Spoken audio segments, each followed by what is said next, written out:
American way. Throwing bets like haymakers. UFC Fight Night, no faking these heartbreakers. Punch stats, bankrolls, the scorecards never fold. Etoft21Sports talking bold like this catching gold. Erik saying underdogs got swagger.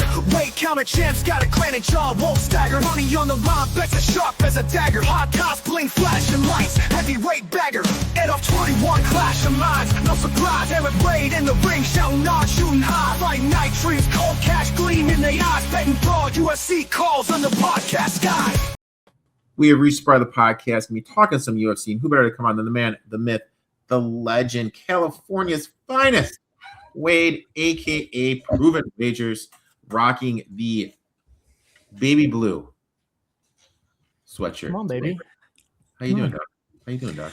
Not doing too bad. Getting ready for this card. Dude, I'll tell you what, dude. I kind of like this card a little bit. Yeah. A lot of good fights. A lot of good fights. I'm interested. Let's go ahead and let's dive right into it. We each have 3 bets. Then we're going to make you a lovely UFC DFS card that I am currently pulling up now. We're going to go head-to-head on 2 of them. I didn't tell you that. So, all right, go ahead, my friend. What are you going with? Yeah, I'm going to go here with a parlay to start the night off here. Plus 113 best odds. I think that was over on ProfitX, but I think DraftKings may have something good now. This is going to be a parlay of Fariz Zayam moneyline with Joe Anderson Brito moneyline. We'll start with the Zayam versus Tom Nolan fight. Zayam enters this matchup 18-4. Nolan comes in at 10-1, and I think what should be a pretty competitive lightweight fight on the card. Nolan is the higher volume striker, landing 5.87 significant strikes per minute compared to just 2.87 for Zayam. But he also absorbs over 3 times as much damage at 4.73 per minute versus the 1.53 for Zayam. So overall, striking does tend to lean towards Nolan, but for the grappling numbers, they lean towards Zayam, who averages 1.73 takedowns per 15 minutes compared to just 0.74 for Nolan. What I really like here is Zayam has just quietly put together 6 straight UFC victories over opponents like Matt Frevola, Mike Davis, and his last fight over Nazim Sadikov. Also throw Jai Herbert into that mix as well. So I think he's just shown a well-rounded game overall with excellent fight IQ. Nolan has looked dangerous offensively, but I think we've seen defensive lapses in his game and where he has a tendency to get hit here. So I just think this feels like a spot where Zayam's experience and defense and his ability to mix in striking with wrestling, which should just allow him to win minutes throughout this fight. I can see a pretty competitive fight here, and probably Zayam will win the decision. And then jumping over to the Jordan Leavitt, Joe Anderson Brito fight. Brito comes in at 18-5-1, while Leavitt comes in at 13-3. And a matchup that should feature plenty of grappling exchanges. Statistically here, Brito holds advantages in striking output, landing 2.43 significant strikes per minute compared to just 2.21 for Leavitt, while averaging 3.38 takedowns per 15 minutes with a very impressive 67% takedown accuracy. Leavitt is dangerous. He's a very dangerous submission grappler, but I think his 30% takedown defense will stand out here as a concern against a fighter like Brito, who constantly pressures and forces wrestling exchanges. Brito has already shown that he can compete with strong UFC level competition. He suffered losses to William Gomez and Pat Sabatini. Both came against pretty good quality opponents. Prior to that, Brito was on a 5-fight UFC win streak, finishing names like Jack Shore and Jonathan Pierce. So overall, I think the biggest difference here in this fight will be physicality and offensive pressure. I think Brito just has more ways to win, whether through wrestling, top control, or striking exchanges. While Leavitt really often relies on opponents to make mistakes where he can get him on the ground. So I just think Brito's pressure and athleticism should allow him to dictate where this fight takes place. And I think he might even get himself back on a finishing streak here. So I like Zayam. I like Brito. Getting plus money, why not? I like it. Makes sense to me. My first bet is I'm going to a girls fight. I would. Cachoeira. Did I say that right? Cachoeira. I don't know. Some people say it differently. At plus money, you had a competitive fight. When you look at the matchup, it's pretty clear both women want to do. Chandler is going to try to wrestle, control positions, turn to a grappling heavily fight. Kucharera, on the other hand, going to move forward, pressure, look to land that big right of hers. The reason I like Kucharera right here is we've seen Chandler struggle whenever she's forced into uncomfortable striking exchanges. She's been knocked down before. She's shown a tendency to back under pressure. Remember, there's that clip where I forget what the fight, she just started running to the other side of the octagon. She just doesn't like to be hit. Kucharera brings really power to this vision. 8 of her wins have come by a knockout, kind of aggressive. Completely change a fight, 1 clean shot, 69% takedown defense rate, which is important because Chandler's biggest path to victory is just getting this fight to the mat. When I evaluate Chandler, I see a fighter whose game is built around grappling, but her wrestling numbers really aren't that good, really separate her from the field. If a grappler who struggles to consistently secure takedowns, that's a problem at the UFC level. I think we've already seen the best version of her. She's 36 years old. Her first fight was tailor-made to her because you had a grappler. She hasn't looked good in the last couple ones. Meanwhile, Kucharera remains dangerous every single second. This is a low-level fight in women's bantamweight. I'm going to take the one at plus money when I think it's basically a toss-up, my friend. Next one, dude. Yeah, this one I'm going to go to the Bryce Mitchell and the Luna fight here. And I'm going to go with Bryce Mitchell. Money line -122 over on DraftKings. Mitchell enters this fight 18-4, while Santiago Luna comes in undefeated, 8-0 in a fight which really pretty much a proven UFC veteran at this point, which is against a very dangerous young prospect, taking a massive step up in competition, in my opinion. And to be honest, I feel like we've been on a pretty good run of picking these undefeated fighters to take their first L, and I think Luna, just at 21 years old, though looking impressive in his career, he just is by far going to be his toughest test that he's faced. Looking at the striking numbers, obviously they're going to favor Luna on paper. He lands a wild 8.2 significant strikes per minute compared to just 2.27 for Mitchell, with also a 4-inch reach advantage. However, I just think Mitchell has traditionally relied more on pressure, grappling, and control rather than winning striking battles. The grappling is where Mitchell can make the difference. He averages 3.24 takedowns per 15 minutes with 1.2 submission attempts. And we've just seen throughout his UFC career that once he gets opponents on the mat, he can typically control them for long stretches of fights. Now, I'm not sure he's going to be able to do that as with Luna here. I think it's going to happen to be in later rounds where he's going to be able to wear him down. Because really what we've seen recently, I think, matters. Mitchell has shared the cage with ranked UFC fighters for years, picking up wins over names like Dan Ige and Edson Barboza, while most recently bouncing back with a win over Said Nurmagomedov. And now I don't think you and I either think that Nurmagomedov is much to write home about. The losses that he has had has just been against elite competition, man. He lost against Elite Tapora, Jean Silva, and then Jean Silva, and then obviously Josh Emmett. While he may not be elite, he just has that one punch power, and we saw Mitchell just kind of step into the wrong strike there. And I just think both of those 3 fighters that gave him those losses are just levels above where Luna's at right now. While I do love Luna, I think he's looked impressive. He just has limited UFC opportunities. He just hasn't fought this type of level of competition yet, and I just think Mitchell can find a way to grind out a win here. I like it. I like it a lot. But I don't like it that much because I'm going with Luna plus 113 head-to-head bet. One of us is going to be having a tasty Miller Lite. On the other one, Bryce Mitchell looked solid in his last outing, but when you dig deeper in the fight, I think a lot of success had to do with Said slowing down, fading with the cardio against Luna. I don't think he's going to have that luxury. Luna looked incredibly polished early in his UFC career, undefeated care. Finishing power has shown he can maintain high pace for 3 rounds. Striking volume is excellent. Defensive awareness is impressive, consistently pressures opponents without putting himself in dangerous positions. What stands out most to me is he appears to have the advantage almost everywhere on paper. Younger, more athletic, 4-inch reach advantage, brings legitimate wrestling credentials from his own. That's important because of Mitchell's biggest edge historically has been the grappling. The question for Luna is whether he can maintain the pace on short notice. That's my one big concern. But based on what I've seen so far, this looks like a fighter who's prepared himself like a professional, and he'll be ready for this opportunity. Mitchell's experience can't be ignored. He's coming off some concerning performance, however. He's been submitted. He's been knocked out. And he hasn't looked the same fighter we've seen the last few years. Luna's combination of youth, athleticism, wrestling ability, and finishing upside makes him a very live underdog if he can defend enough early takedowns and force Mitchell into extended striking exchanges. I think he has an excellent shot of pulling off the upset. I'm going to take Luna here, plus 113, my friend. Ooh. It'll be a good one. It will be a good one. Ooh. Next one, my friend. We are going to go to the main event, man. And yeah, this is a pretty tricky one for me because I really do like both fighters here. But the main event with Bilal Muhammad versus Gabriel Bonfim. I just got to go with Bilal Muhammad, money line minus 105, best odds over on ProfitX when I checked earlier today. Muhammad does enter this fight at 24-5, while Bonfim does come in with an incredible 19-1 record. And a battle between really a proven contender and one of the division's fastest rising prospects.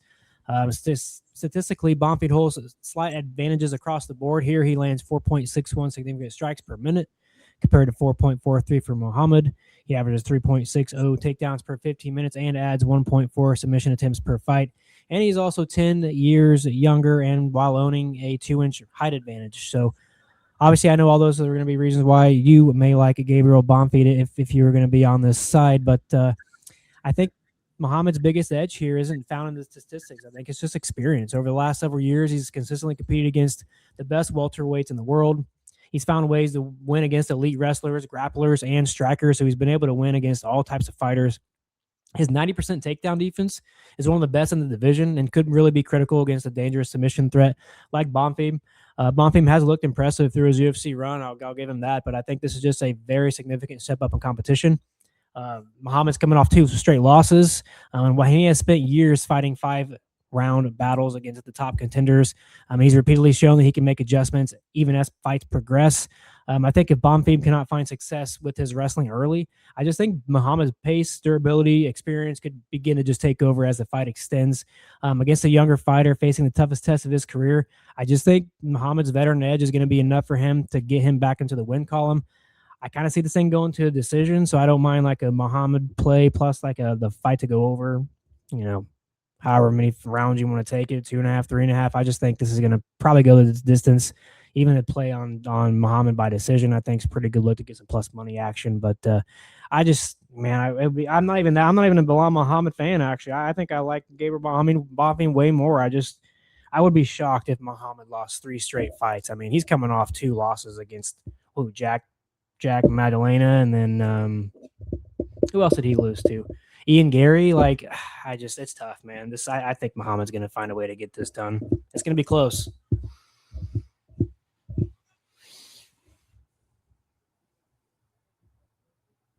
I like Gabriel minus 102, my friend. Feels like a perfect spot to fade Muhammad. Coming off back-to-back losses, the first time in his long career, there are legitimate questions about what he's got, where his career is going. Not only has he lost consecutive fight, let's just kind of look at where he's gone. He went from headlining UFC 352, the co-main event to UFC Qatar. Now he's the main event at the Apex. You know what I mean? Like mentally, what does that do to a fighter? That's a significant shift in just kind of settings. Meanwhile, Bonfim is entering athletic prime, 28, bigger, faster, more explosive, arguably the most dangerous fisher Muhammad has faced in some time. Bonfim's submission game elite, 13 career submission victories, threat anytime a fight hits the mat. That's important because Muhammad's game has always evolved around wrestling, creating scrambles against most opponents. That's an advantage against Bonfim. It becomes a liability. Also, Bonfim's how much his striking is involved. His knockout of Randy Brown showed he's no longer a grappler. He now carries legitimate finishing ability both on his feet and the ground. Statistically, Bonfim holds advantages in striking, actually, striking defense, takedown output, and finishing upside. He's also riding strong momentum while Muhammad appears to be moving in the opposite direction. Muhammad's cardio and toughness are still elite, but you never want to completely count him out. But if Bonfim can keep this fight competitive early, stuff a few takedowns versus Muhammad and scrambles, I think he has multiple paths to victory at essentially even money. I'm willing to back the younger, more explosive fighter with a higher finishing ceiling. So give me Bonfim here, minus 102. Found this over at my friend at No Vig, my friend. Let's go ahead. Bum, bum, bum, bum, bum, bum, bum, bum, bum. I've had that stupid song stuck in my head all fucking day. I just can't stop thinking about it. Is Jetson Gaethje going to beat Taporia next week? Well, dude, you know what? Maybe I can talk you into live streaming next Saturday. It's like this. Somebody's got to take that zero, man. It's just Gaethje's not going to be that guy. We've been talking about it for a while, dude. We need to fucking go ahead and live stream, dude. That's what we need to do. I don't know what song you're trying to sing either. I just don't know, man. We need to have like a different type of stuff. We need a second instrument to come in and give me more of a tip on what that song is. All right. So let's go ahead. Yeah, it's always tough on the weeks where we go head to head because we always like to get the main event in there. I don't know what to do. Even the Brendan Allen, it's like, God, I just might stay away from that fight. I love Brendan Allen. So they got Costa at the top, huh? Yeah. And they got McGee at the top too. I love McGee. I love Marcus McGee, but I think that's a little too pricey for both of them. I think we got to lock in Ziem. I would be shocked if Nolan lost, although Nolan does only have one loss, man. This whole card is like, I feel like it's a coin flip. I don't think Tafa's going to win, so I think, I don't know how to say his name, actually. I'm not really looking into that guy too much. I just know he's 2-0 in the UFC. All right. So I think Souza's going to win. I think Brendan Allen's going to win. Brito's going to win. All right, let's retract here a little bit. I mean, you could do Ziem, Baranowski, Souza, Allen, Brito, lock them in. Where are the girls at? We got the girls. We always got to start our card with the girls. So we got Chavez against Dubin. That Dubin's a pretty good looking girl, actually. Man. She is very earlier today. Wink, top heavy. I was looking at her for sure earlier today. She's good looking. Doing a little Instagram stalking. That's what you're best at, man. No, I just Googled her. I didn't look up Instagram. Dude, $8,000 for my girl right there. Boom, let's put her in. Yeah, I think Souza's gonna win. Put Souza in. God, she's so expensive though, but we gotta do it. We gotta get two girls in here. Have to. All right. So now we build our lineup. Now this is where we get dirty, dude. Now we got the key pieces. Now we figure out dig through the shit. All right, dude, my fucking mouse is like spazzing right now. I don't know.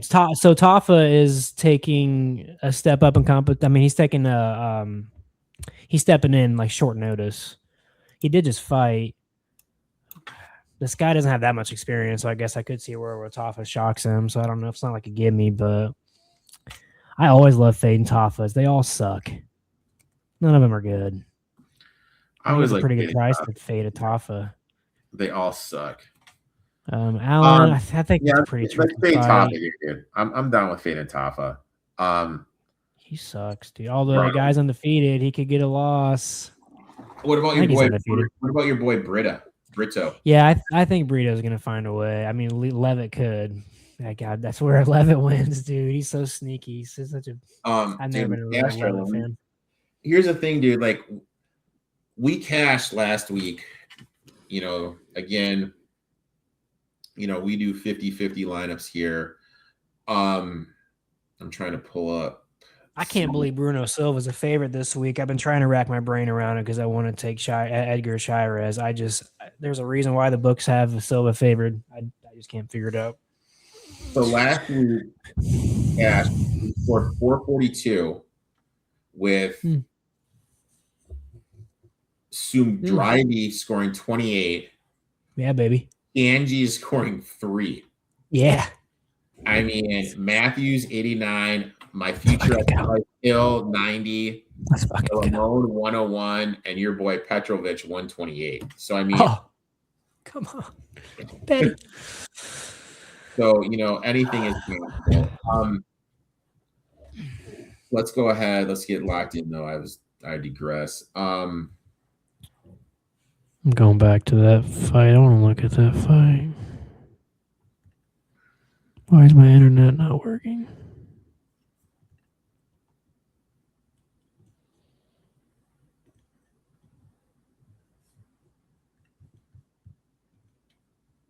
It is confirmed this Baranowski has not lost yet. I don't know about this. Do we want to put him in this?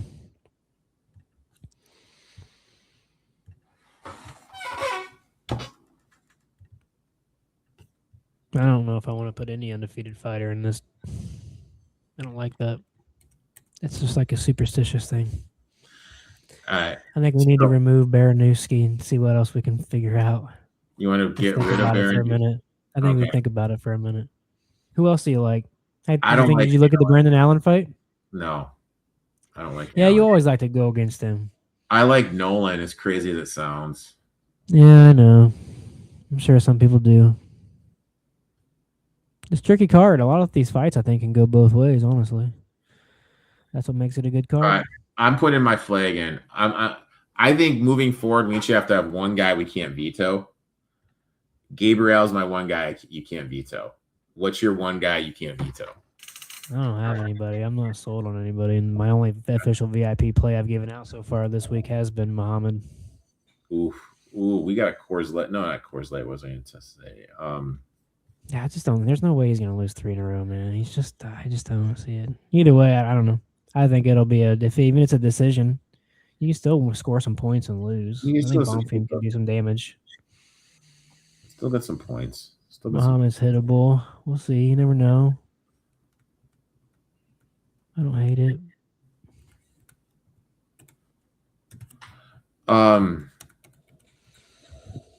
I don't know, man. Allen is so close to, like, if he wins here, he might be like next in line for a shot at something. So I just feel like Allen's a pretty good look this week. Okay. I like those top 3 guys, honestly, that are on the sheet right there. Allen's your flag. Allen's your flag, dude. I don't know about all that because I don't have a flag on this card, man.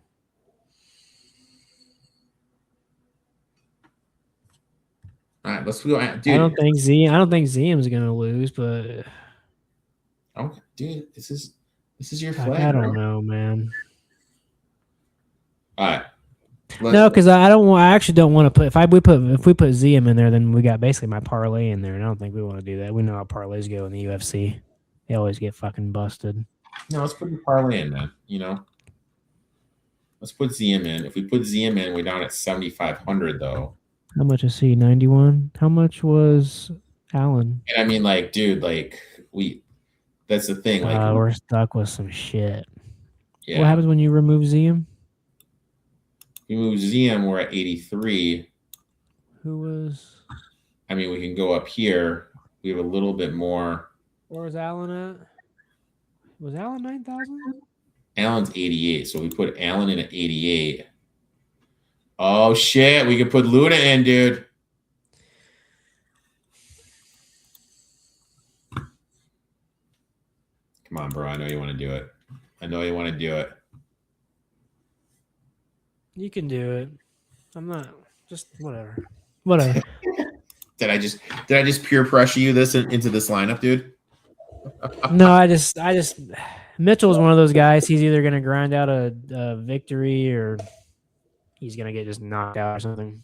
All right, but you're way better at pronouncing names, so I'm just going to let you pronounce every fucking one of these names, bro.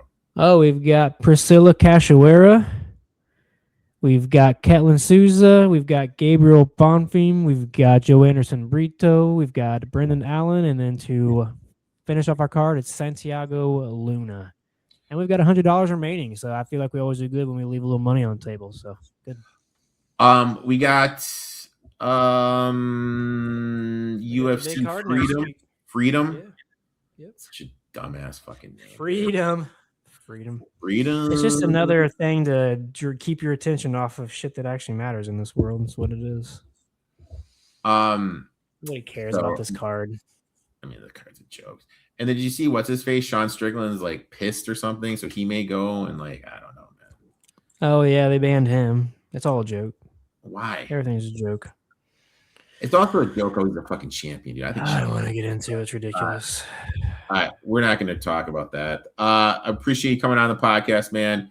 Give that sexy son of a bitch a follow. Why don't you tell everyone where they can find you on social media and when your webpage is going to get up, my friend? Yeah, you can come. Yeah, come over and check out provenwagers.com. I think it actually goes live tonight at midnight. It's almost, I think we were tweaking a few more things this morning. I think he said it's going to go live tonight. So you can come there, or you can just go to WAP.com/proven wagers. You can come check us out. We've been pretty hot in MLB right now. VIP's last 30 days, we're hitting 73%, 41% return on investment. May 1st, we're hitting 63.5%. So we've been rock solid in baseball since basically May 1st, hitting 60% on our picks. So yeah, if you guys want to come ride the train, come try us out. 7-day free trial. Ride the train. And let's cash these UFC picks. Damn it. I know that this week's a little different because we got two picks going against each other. We're going head-to-head, so either that DFS card's really what matters, baby. So hopefully we can keep it going. Give that sexy son of a bitch a follow. We'll be back next week talking a little UFC. USA. Good luck in your bets, man. We'll talk soon, bro. See you.